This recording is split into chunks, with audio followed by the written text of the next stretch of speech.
Precisamente para seguir hablando del asunto, ahora que ya en el Senado de la República se aprestan a aprobarla, le doy la bienvenida en este espacio al contador Rolando Silva Briceño, integrante de la Comisión Técnica de Seguridad Social del Colegio de Contadores Públicos de México. Bienvenido, contador, qué gusto saludarle. Gracias por aceptar estar con nosotros. ¿Qué tal, Carlos? Con mucho gusto, a tus órdenes, agradeciéndote el espacio a ti y sobre todo a quien nos hace el favor de escucharnos. Muchas gracias, contador. Pues la primera pregunta y la que seguramente todos en estos momentos están haciendo, y es que desafortunadamente solemos decir en este espacio, parece que estos son tiempos de verdades para todos los gustos. Cada quien le puede creer al que quiera, pero en realidad, pues ¿cuáles son los pros? ¿Cuáles son los contras de este fondo de pensiones para el bienestar, contador? Ok, creo que lo dices de manera muy precisa. Me parecería que más que hablar del Fondo de Pensiones para el Bienestar, que sabemos que tiene y que aún es una propuesta, ¿no? O sea, no estamos hablando de esto como algo convertido en ley, tiene varios elementos, ¿no? Varios elementos que, por cierto, todos, incluso sumados, insuficientes para el propósito que se pretende. Pero hemos estado muy atentos en los últimos días a la parte que tiene que ver con estos fondos inactivos que están depositados en las AFORES. Aquí vale la pena aclarar que incluso de aprobarse, que me parece que por situaciones lógicas esto va a suceder, que incluso de aprobarse el perjuicio que tendría o el beneficio que tendría para los trabajadores o quien aspira a una pensión es prácticamente nulo, es irrelevante. Estamos discutiendo, se está discutiendo más allá de cuánto dinero tenga el trabajador para su pensión o deje de tener, quién va a administrar estos fondos, que cuando escuchamos 40,000 millones de pesos es una cantidad exorbitante, me parece casi para cualquier propósito, pero cuando ligamos con la necesidad de dinero suficiente para pagar un tema de pensiones es prácticamente irrelevante. Vale la pena, Carlos, aclarar que este dinero, estas cantidades, con un supuesto un poco diferente, ¿no? En cuanto a forma, estamos hablando de los fondos que tuvieran más de 10 años de haber sido exigibles, tendrían que haber corrido esta suerte, o sea, la FORE tendría que habérselos depositado al Seguro Social. Y la propuesta que hoy tenemos cambia en dos cosas. Uno, no es el Seguro Social directamente, sino un fondo de pensiones y el supuesto ya no son 10 años de exigibilidad, que era un tanto ambiguo, sino una edad específica.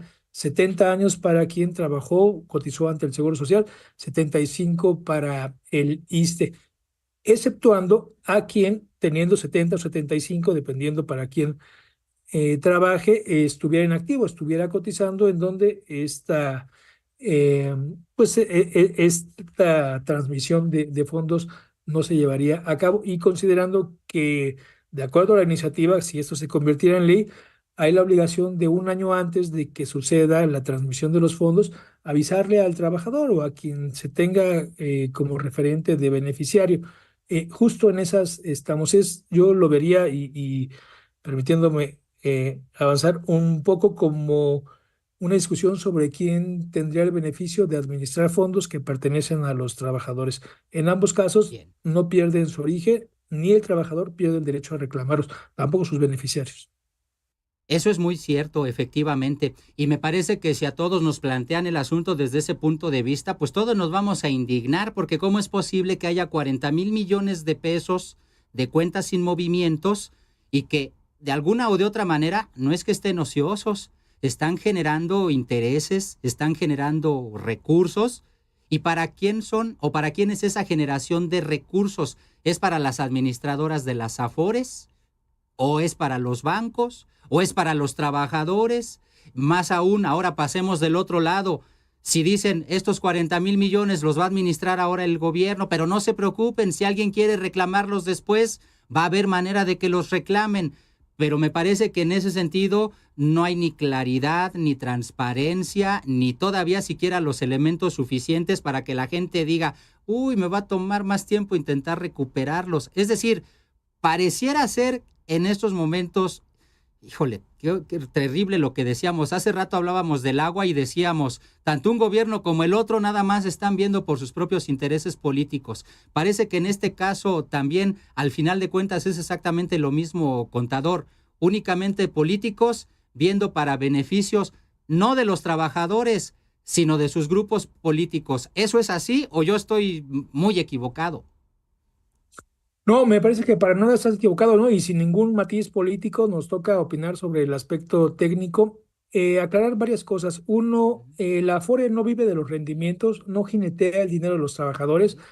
Y si nos apegamos al término que conocemos, ¿no? Como jineteo, que es invertir y ganar una parte, ese es su trabajo.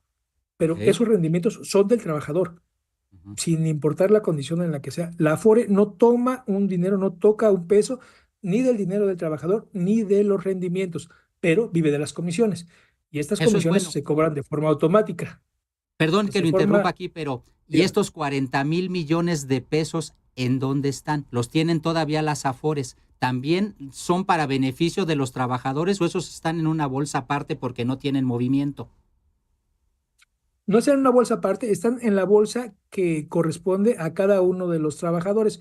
La Afore no se queda con el dinero que generan estas cantidades, que aquí vale la pena aclarar que estamos hablando de cantidades muy pequeñas, pulverizadas en un número importante de cuentas, pero que en conjunto, claro que representan un beneficio financiero importante.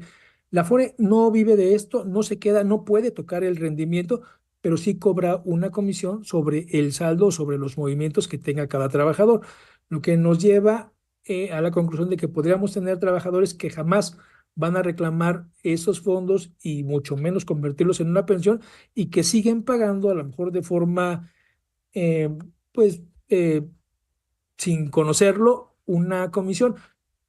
Si esto se aprueba, que de alguna manera ya estaba, o sea, de alguna manera ya estaba, lo que cambia es lo que se especifica en el supuesto.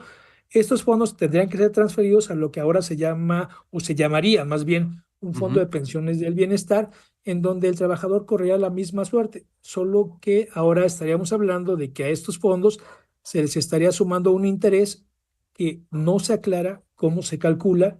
Debe haber algunas referencias financieras, por supuesto. No se aclara cómo se calcula, ni cuál va a ser el procedimiento para obtenerlo. Una realidad, Carlos, es que para quien está en esta situación de tener más de 70 años y no tramitó una pensión, es sumamente complicado por diferentes causas acceder a estos recursos.